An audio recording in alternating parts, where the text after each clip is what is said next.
Scarlet Witch, issue number 3. That's right, folks. I cannot believe for the life of me that when a new Scarlet Witch book is coming out every month, it is one of my most anticipated books of that week.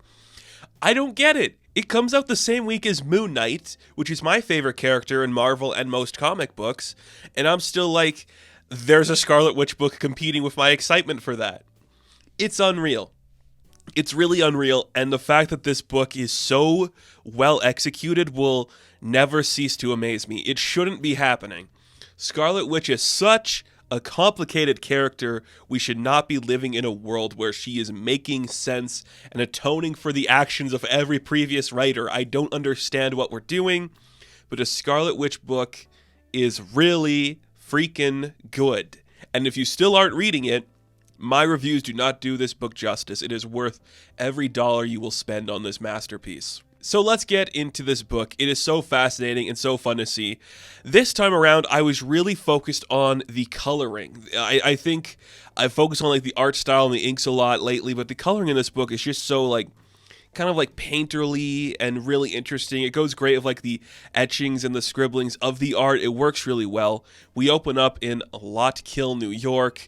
Darcy and Wanda are walking back to the shop, just talking about, why are we getting coffee? Why do we have 3 of them? Why did I pay for 3 of them? Darcy's like, I can't keep going like this. Eventually you're going to have to give me a raise. And boom, Wanda's like, there, you got more money. You happy now? Everything's good. But then Wanda's kind of explaining, like, there's some micro-omens in the air. Things are a little bit off in this place. You know what that means? My sister's in town. And we open up the shop, and there is Polaris sitting down once again in the best outfit ever. I don't know why this book has just perfectly encapsulated the stylings of beautiful costumes. Like every character that appears in this book, they look the best they've ever looked. And yes, this is Polaris's costume going forward, but just seeing it in this style in this book, it perfectly works, just like that sleek leather daddy look we're going for. I love it. It's so fun. So she is examining like the weird rock that they found in the previous issue.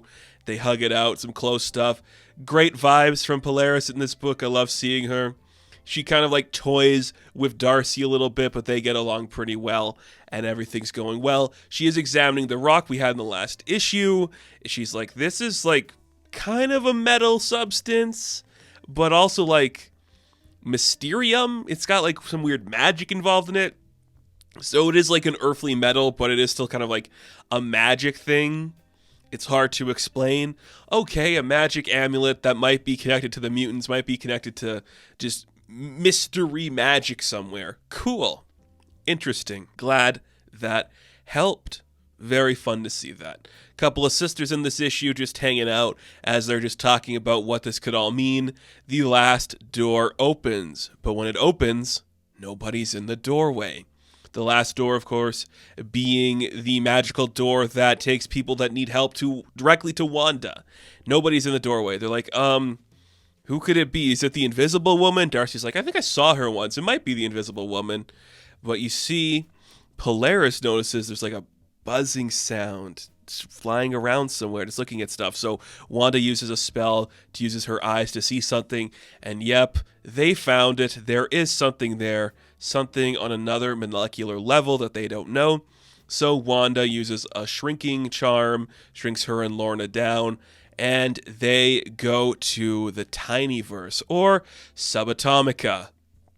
And you know what's interesting? This is the first book post Ant-Man and the Wasp Quantumania to deal with some sort of microverse. You would think they would have tried doing it in the Wasp book, or an Ant-Man adjacent comic, but no, to deal with something on a subatomic level, post-Quantumania, it's going to be the Scarlet Witch book. Why? I don't know. That's just what's happening.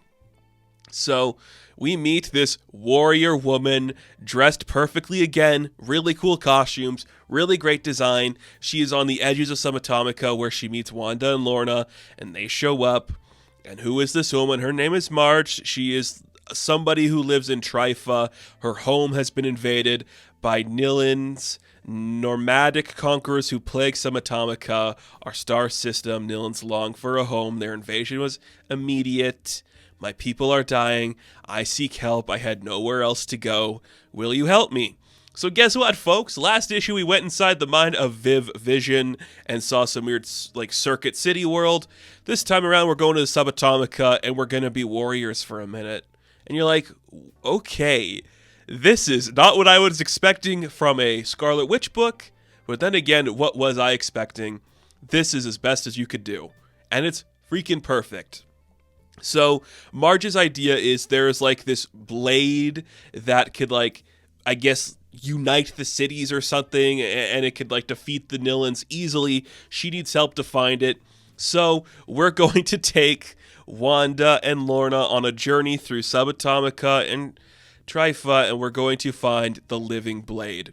And then from this point on in the book, the majority of it is done in, like, one-page panel designs, just a full page depicting the characters in their great costumes, headed on an epic journey, and there is no, like, bubbled dialogue. It is just narration from a mysterious figure explaining the adventure of Wanda in this situation. It starts off with, "You are the Scarlet Witch," and it just kind of goes into depth on, like, this journey.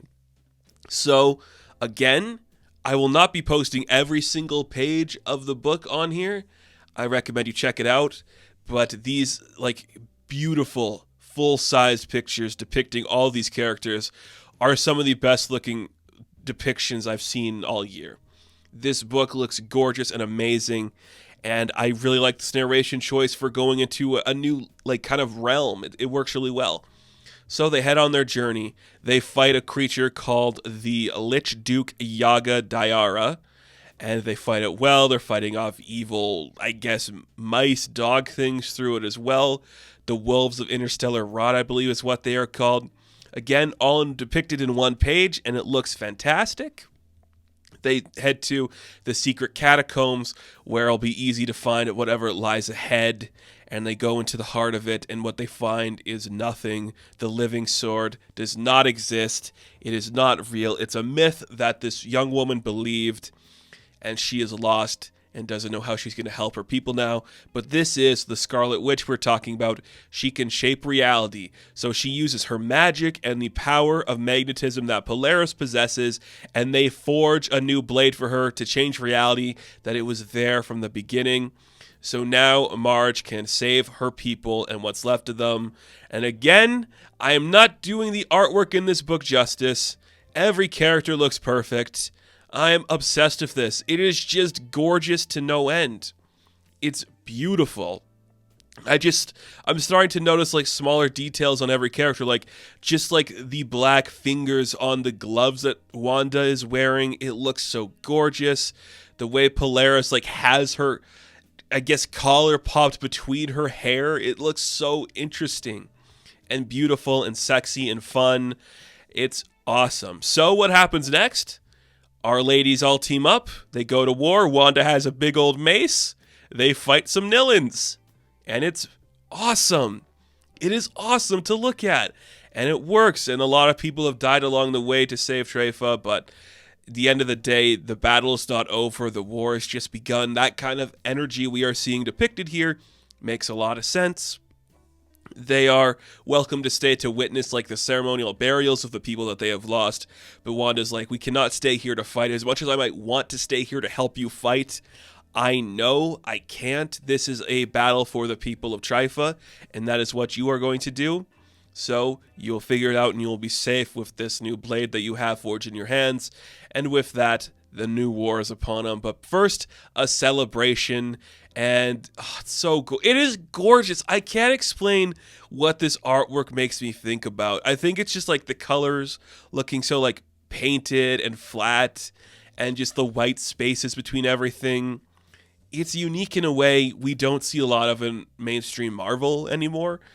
It's so unique and cool. And with the day one for now, the sisters head back and just have a conversation in Krakoa. And they just talk about, like, hey, you're doing good, Wanda. You're doing good, Lorna.